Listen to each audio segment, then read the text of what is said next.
अगर हर समय आपका स्कैल्प फ्लेक से भरा रहता है, रेडनेस रहती है, इचिंग रहती है और आप शैम्पू बदले जा रहे हैं पर आपको सोल्यूशन नहीं मिल रहा है, तो गलती आपकी नहीं है।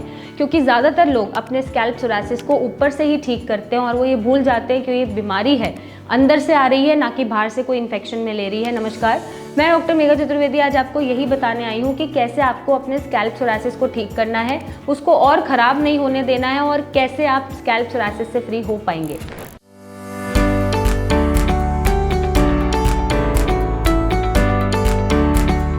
सबसे पहले, अगर आप बार बार शैम्पू बदले जा रहे हैं और अपने स्कैल्प को कॉम्ब से हटाते हैं, रगड़ रगड़ के हटाते हैं, स्क्रैच करते हैं, ज़बरदस्ती फ्लेक्स उतारते हैं, तो ये आपको नहीं करना है।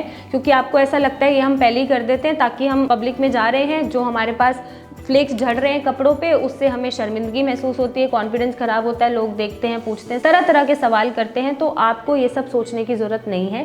सबसे पहले जो आप गलती कर रहे हैं कि आप उसको बहुत ज़्यादा नोच रहे हैं या फिर आप नेल से उसको स्क्रैच कर रहे हैं, कॉम्ब से आप हटा रहे हैं, कपड़े से रगड़ रगड़ के हटा रहे हैं, तो ये सब करना आप बंद कर दीजिए।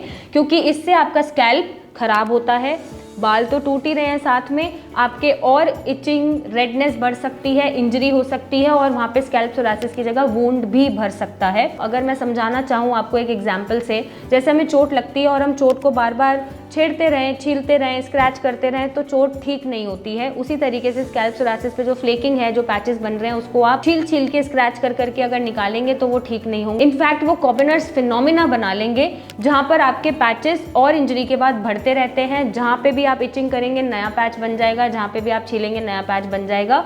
तो इस फिनोमिना को अवॉइड करने के लिए और अपने स्कैल्प को फर्दर इंजरी में डालने के लिए आपको ये नहीं करना है। नेक्स्ट स्टेप आपका क्या होना चाहिए कि आपने इसको फ्लेक्स को सॉफ्ट बनाया। सॉफ्ट बनाने के लिए आप मेडिकेटेड ऑयल्स यूज कर सकते हैं, सिरम्स यूज कर सकते हैं, बट वो मेडिकेटेड होने चाहिए।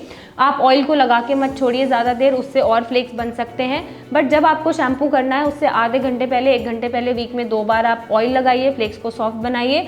और नेक्स्ट स्टेप में आपका मेडिकेटेड शैम्पू ही यूज़ होना चाहिए, जिसमें एंटी इन्फ्लेमेटरी हर्ब्स होनी चाहिए, जिसमें मॉइस्चराइजिंग इंग्रेडिएंट्स होने चाहिए। बहुत ज़्यादा स्टेरॉइड का यूज़ नहीं होना चाहिए, क्योंकि स्टेरॉइड अगेन आपकी कंडीशन को दबा देगा और जैसे ही आप यूज़ करना बंद करेंगे वो कंडीशन फिर से बढ़ जाएगी। और ये आप मेडिकेटेड शैम्पू अपने डॉक्टर से कंसल्ट करके यूज़ कर सकते हैं और वीक में 2 से 3 बार आपको यूज़ करना है। Medicated serums and medicated oil भी आप यूज़ कर सकते हैं, जिससे आपके फ्लेक्स सॉफ्ट बने, फर्दर इंजरी स्कैल्प पे ना हो और आपका डैंड्रफ या फ्लेक्स जो भी बन रहे हैं वो ना बढ़े। क्योंकि ये अंदर से बीमारी आ रही है, तो आपको अपनी इन्फ्लेमेशन को अंदर से शांत करना है।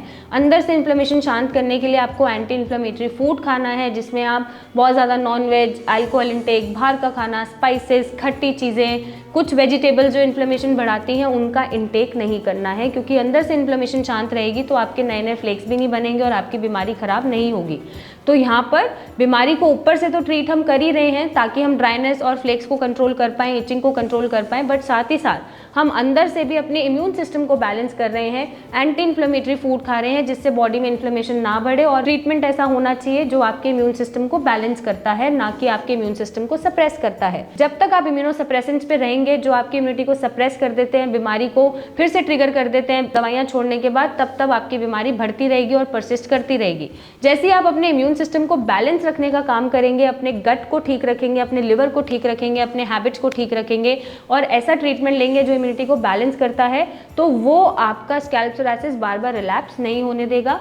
साथ ही साथ प्रॉपर 8 आवर्स ऑफ स्लीप ज़रूरी है, स्ट्रेस नहीं लेना है, बहुत ज़्यादा बीमारी के बारे में सोचना नहीं है, होम कुक्ड फूड ही प्रेफर करना है, अपने डॉक्टर से कंसल्ट करके ही डाइट को फॉलो करना है और मेडिकेटेड शैम्पूज़ ही यूज़ करने हैं। और इस तरीके से आप अपने स्कैल्प सोरासिस को बढ़ने से भी रोकेंगे, अंदर और बाहर दोनों से हील कर पाएंगे और आपको आगे पब्लिकली एम्बैरेस होने की ज़रूरत नहीं पड़ेगी, क्योंकि फ्लेक्स दिखेंगे ही नहीं।